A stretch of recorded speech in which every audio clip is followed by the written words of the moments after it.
It's football season, and first up, I think it's fitting that CU Denver is playing an important role in safety on the field. Last year, the NFL awarded a $500,000 grant to the university and Impressio to make helmet liners safer to reduce concussions.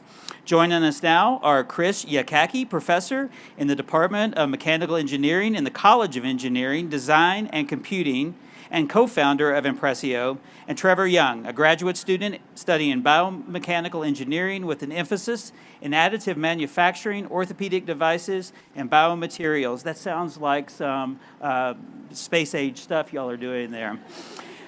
They will share how they're using the grant to make revolutionary advances in football helmet design.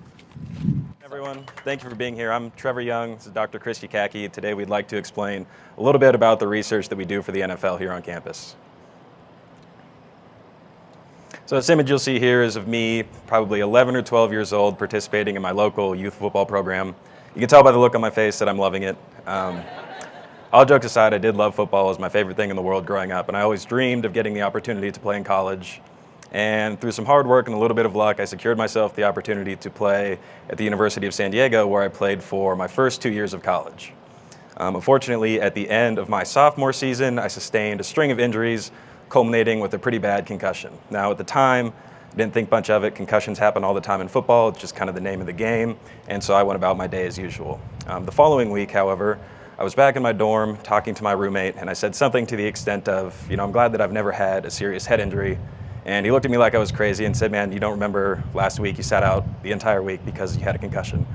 And so that scared me. I decided at that point that it was time for me to hang up the cleats, but I wanted to use my engineering background to see if there was something I could do to make this less of an issue for the people that play the sport after me.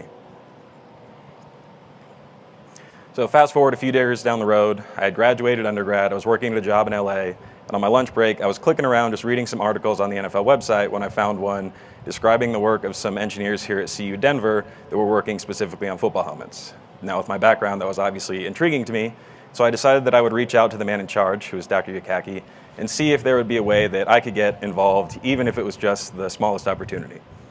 So after we had gotten in contact, we discussed sort of my background and experiences, which Dr. Yakacki appreciated, and I was really interested in the technologies being used here on campus, and so I decided that I would come out here and be a part of the research program at CU. So now that we know how Trevor got here to CU Denver, you might be wondering how I got up here holding this big check next to Russell Wilson. And so my background has always been researching what I call smart materials. And these are materials that can respond to their environment in some unique way. It could be that they change their shape if you shine light on them or expose them to heat. It could be that they degrade when you expose them to moisture. In this case, I got introduced to liquid crystal elastomers when I first came to CU Denver back in 2012. And these materials, I like to call it the anti-flubber. They just don't act like normal rubbers. And so what made them so exciting to me is that they mimicked biological tissues, all right? And so what I mean by that is that they're directionally dependent. In this case, I'm pulling on this little small sample of the material. It's elastic, it feels like a normal rubber, but when I pull it in a different direction, it's gonna unfold like an accordion. Very similar to how your natural tissues of your body are oriented and behave due to the alignment of collagen. The other thing that makes them very interesting is they're soft, but yet shock absorbing. So normally when you think of something that's soft, that doesn't absorb a lot of energy, but they're rate dependent. So as they're loaded faster, they can change their compliance or their stiffness to actually absorb an incredible amount of energy in these materials. Now, finding an application can be tricky. Somewhere in 2017, I came across this illustration of a woodpecker, which maybe has annoyed you at some point in your life, but it bangs its head against wood all day and never sustains a concussion. And one of the reasons behind it, it has a unique, feature in its anatomy, is that its tongue actually wraps around its brain.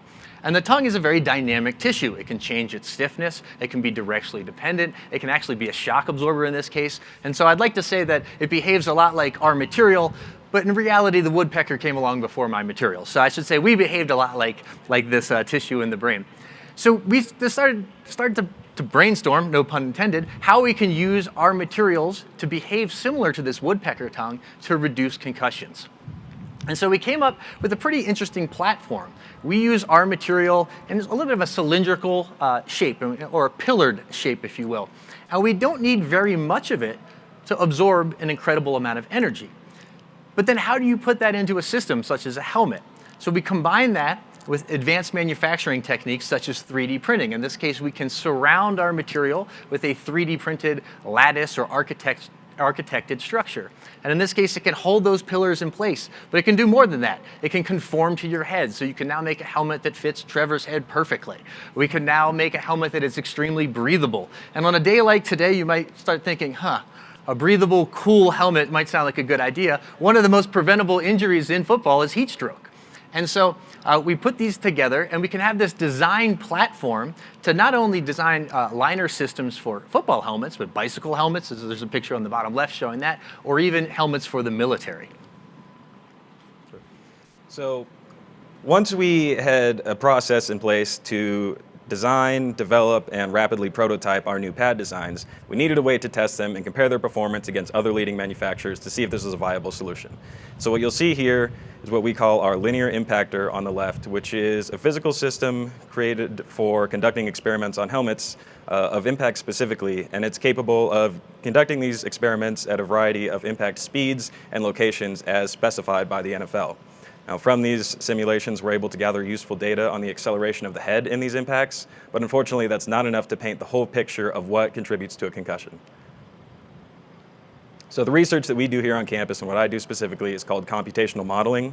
Essentially, I take the physical system that we saw in the last slide and convert it to a digital one like you're seeing here in this slide. And so what's unique about this is we can do things like strip away the shell or the face mask and just examine, for example, these two pads on the top left of the head and get on top of the original acceleration data that we could get from the physical experiments. We can also gather data on the displacement and compression of these pads, which will hopefully allow us to better understand which components of an impact are going to have an influence on the likelihood that someone experiences a concussion, and then we can reverse engineer that to make our helmet safer for players across all levels of play. And so another unique feature of the digital systems is that they're relatively straightforward to manipulate, which means that we can do things like incorporate new materials such as Dr. Wise LCEs into the helmets, and then we can contest our designs and compare them against other leading manufacturers. And finally, because the NFL has previously validated all of the helmet models that we're using in these simulations, the NFL is particularly interested in the research that we conduct here on campus. So it might be easy to understand how this helps Trevor earn his PhD or helps me publish papers and be a professor, but it plays into a bigger vision in our strategic vision. On a departmental level, we're adding new classes around design and manufacturing.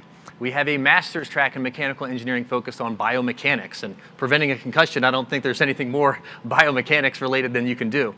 But we don't just stop at the department level. In the college, working with Deans Marty Dunn and Chris Wood, we're trying to expand to offer micro-credentialing programs, to offer some of these techniques such as 3D printing and advanced manufacturing, not only to engineers, but everyone across campus.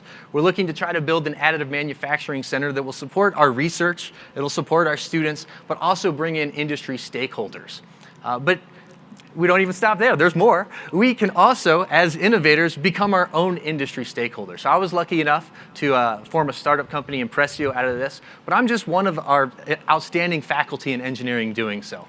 So I would like you to take away that while this is maybe one interesting talk of what we're doing in engineering and here on campus, there are many more other faculty like myself doing very exciting and innovative things. So thank you for listening to us today. Thank you. All right.